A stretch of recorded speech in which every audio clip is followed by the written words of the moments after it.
In the heart of a forsaken forest stood an old, decaying mansion, isolated and forgotten. The moon cast a sickly, skeletal glow upon its crumbling facade, where ivy crept like skeletal fingers into cracked windows. Here, in this derelict abode, lived a little girl named Emily and her mother, Margaret.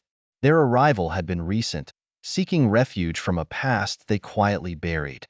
The townsfolk whispered of the house's grim history, but desperation had clouded their judgment.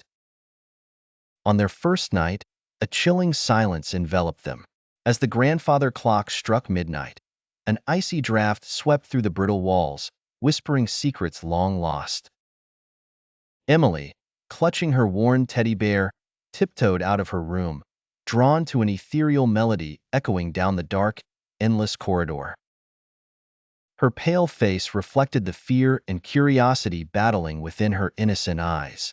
Margaret, forcing herself to remain brave for her daughter, followed close behind. The house seemed to awaken, groaning and creaking with every step they took. Shadows danced malevolently on the walls, twisting and contorting into grotesque shapes. They reached a door they had not noticed before, etched with cryptic symbols that seemed to writhe as they approached. Emily's hand, small and trembling, reached for the cold brass knob. The door swung open with a deafening creak, revealing a decrepit nursery bathed in ghostly light. Rocking horses swayed on their own, and a chilling laughter echoed from nowhere and everywhere. Emily's eyes widened as she saw a spectral figure of a little girl, identical to her, standing by the cracked window, staring into the abyss beyond. "She's been waiting for you," whispered the voice, raspy and ancient, filling the room with an oppressive dread. Margaret gasped, reaching for Emily, but her hand passed through her daughter as though she were mere smoke. Panic surged through her veins like ice as she watched Emily approach the apparition. The spectral girl extended her hand, delicate and impossibly cold. Emily hesitated before reaching out, an invisible force pulling her towards the ghostly twin. A whirl of frost and shadows enveloped them both, and the room grew deathly silent.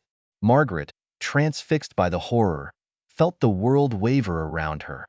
As the spectral fog lifted, Emily stood alone, looking older, changed, an eerie resemblance to the ghostly figure now haunting her visage. The house had claimed its price.